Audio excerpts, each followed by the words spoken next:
آج الحمدللہ ہم انسان کو اس دنیا میں کامیاب ہونے کے لیے اور اللہ تبارک و تعالیٰ کا قرب حاصل کرنے کے لیے جس شخصیت کی ضرورت ہوتی ہے اس حوالہ سے کچھ عرض کروں گا۔ آج الحمدللہ پھر اگلے پارٹ کے ساتھ ہم حاضر ہیں۔ حضرت گرامی، یہ دنیا انسان نے چھوڑ جانا ہے، اس دنیا میں کوئی بیٹھا نہیں رہے گا۔ یہ دنیا فانی ہے، سبھی نے چھوڑ جانی ہے، اور انسان کو دنیا میں کامیاب ہونے کے لیے اور اللہ تعالیٰ کا قرب حاصل کرنے کے لیے جس چیز کی ضرورت ہوتی ہے، جس رشتے کی ضرورت ہوتی ہے، اس رشتے کو ہم مرشد کہتے ہیں، رہبر کہتے ہیں، رہنما کہتے ہیں۔ تو حضرات گرامی، میرے عزیز دوستو، یارو، یہ دنیا فانی ہے کہ اس دنیا کی ہر چیز تجھ کو چھوڑ جانی ہے۔ گناہوں میں نہ کر برباد عمر اپنی، توبہ کر توبہ، کہاں ہے باپ دادا، سب کو تو جن کی نشانی ہے۔ نہ شیطان کا تابع ہو، نہ بے فرمان رب کا ہو، نہ شیطان کا تابع ہو، نہ بے فرمان رب کا ہو، نبی کے در کا خادم بن، مراد جو اچھی تو نے پانی ہے۔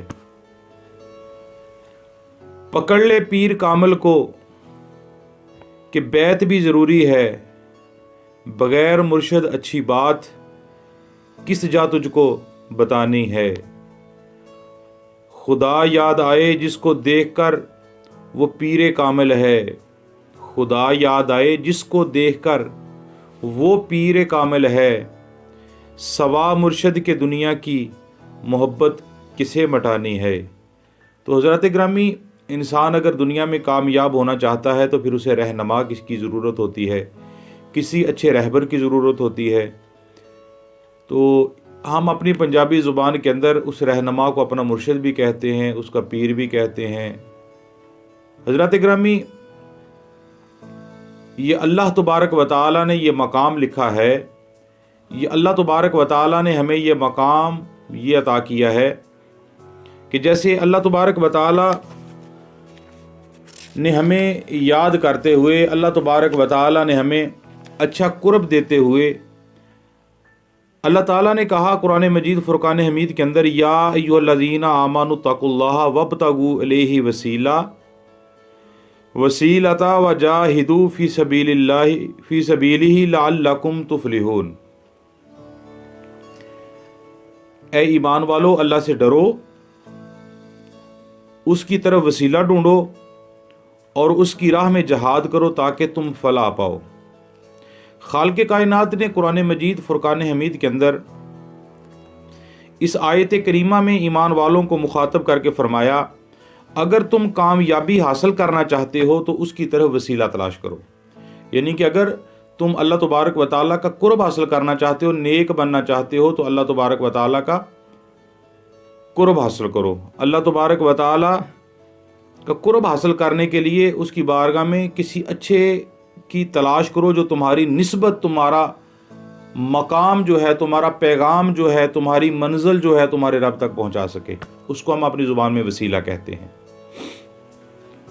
جس طرح کسی منزل تک پہنچنے کے لیے کسی رہبر کی ضرورت ہوتی ہے نا، یعنی کہ مثلا انسان کسی اونچائی کی طرف جانے کے لیے اسے سٹیپ بائی سٹیپ اسے ایک سیڑھی کی ضرورت ہوتی ہے، سٹیپوں کی ضرورت ہوتی ہے۔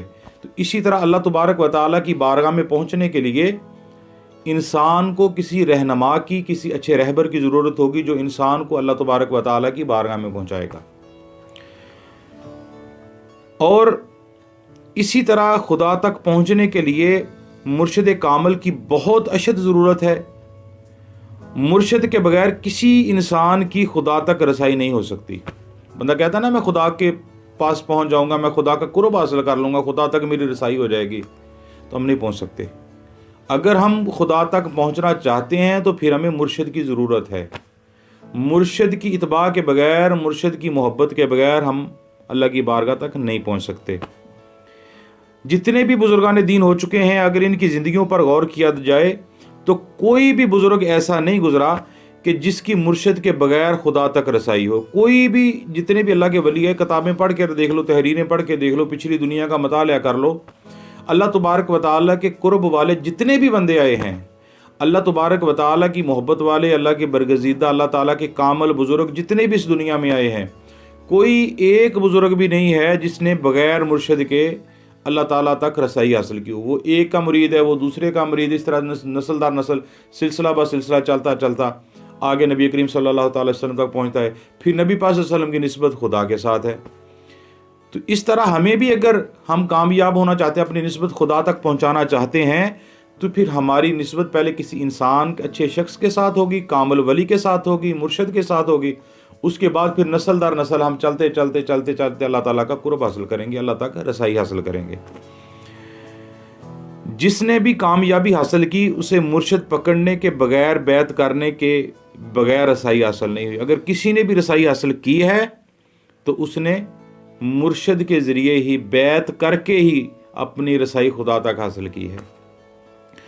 اور تمام بزرگان دین جس کو بھی قرب الہی نصیب ہوا ہے، مرشد کی بدولت ہی نصیب ہوا ہے۔ مرشد کے بغیر کسی کو کوئی قرب نہیں ملا۔ شیخ کے بغیر، جیسے پنجابی کی ایک مثال ہے نا کہ بابے کے بغیر بکریاں نہیں چرتی، تو اسی طرح جب اللہ تعالیٰ تک قرب حاصل کرنا ہے تو کسی اللہ والے کی ضرورت ہے، کسی کے ہاتھ میں ہاتھ دینے پڑیں گے، اپنی بیعت کرنی پڑے گی، اپنی نسبت قائم کرنی پڑے گی۔ اللہ اللہ کرنے سے اللہ نہیں ملتا، اللہ والے ہیں جو اللہ سے ملا دیتے ہیں۔ اللہ کے قرب سے انسان اللہ تک پہنچ سکتا ہے، اور بغیر مرشد کے کسی بزرگ کو بھی خدا کا قرب نصیب نہیں ہوا۔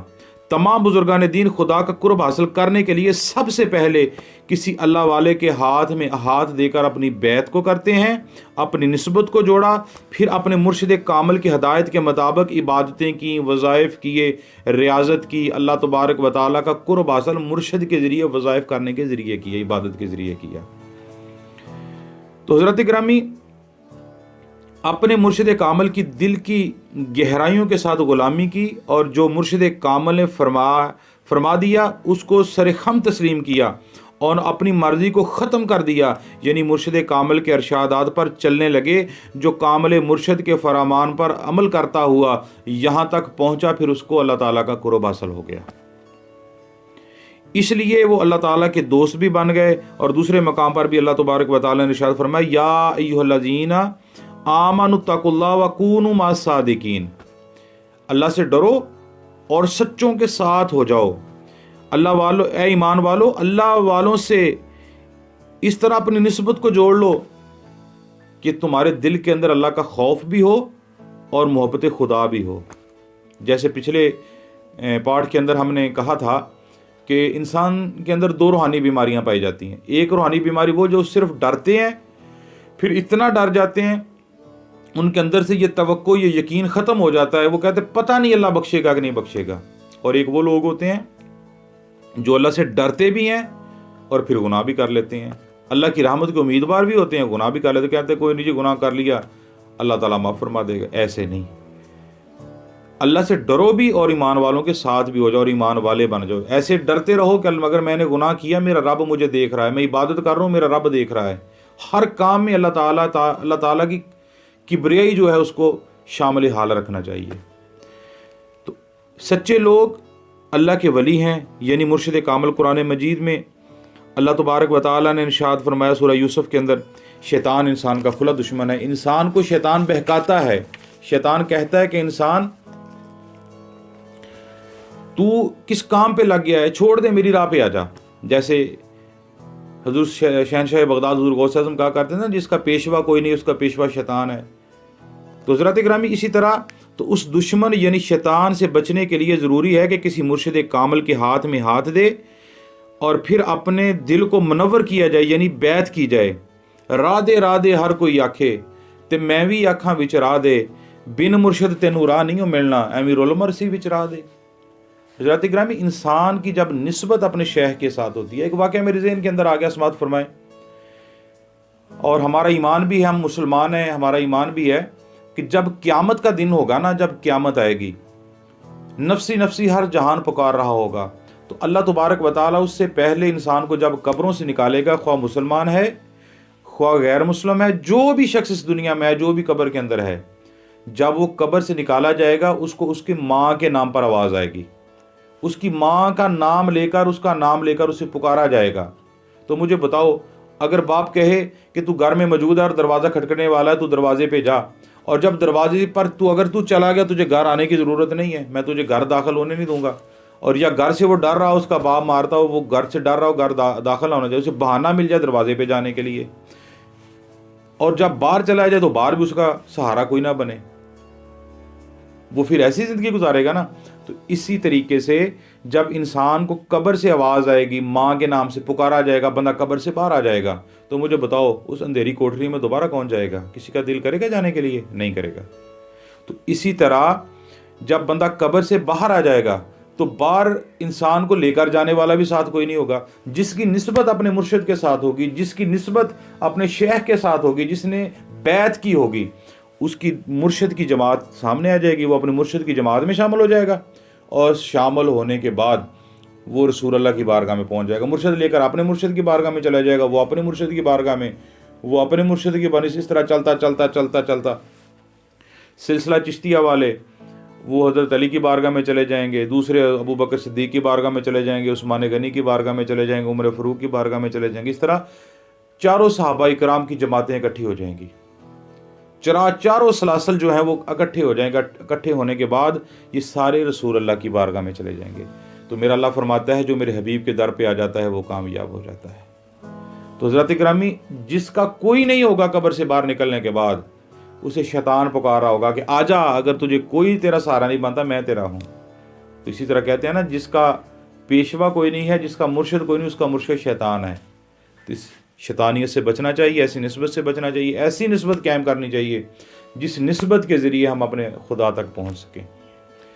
حضرات گرامی، اللہ والوں کی جو نسبت ہوتی ہے، یہ اللہ تعالیٰ کے جو دوست ہوتے ہیں، اللہ تعالیٰ کے قرب والے جو ہوتے ہیں، یہ اللہ تعالیٰ کے جو خاص بندے ہوتے ہیں، جن کو اللہ تعالیٰ نے کہا ہے الا ان اولیاء اللہ لا خوف علیہم ولا هم یحزنون، جو اللہ تعالیٰ کے خاص بندے ہیں، اللہ تعالیٰ کے بزرگ ہیں، جن کو نہ اس دنیا میں کوئی اندیشہ ہے، نہ غم ہے، نہ خوف ہے، جب ہماری نسبت ان کے ساتھ ہو جائے گی، وہ ہمیں اللہ تعالیٰ کی بارگاہ میں پہنچا دے گی۔ تو اسی کے ساتھ آج کے ہم اپنے موضوع کو سمیٹتے ہیں اور اختتام کرتے ہیں کہ اللہ تعالیٰ ہم سب کو نسبت قائم کرنے کی توفیق عطا فرمائے، اور اللہ تبارک و تعالیٰ تمام مومنین کے گھروں پر اپنی رحمتوں کا نزول فرمائے۔ اور تب تک کے لیے، اگلے پارٹ کے لیے مجھے اجازت دیجیے۔ السلام علیکم ورحمۃ اللہ وبرکاتہ۔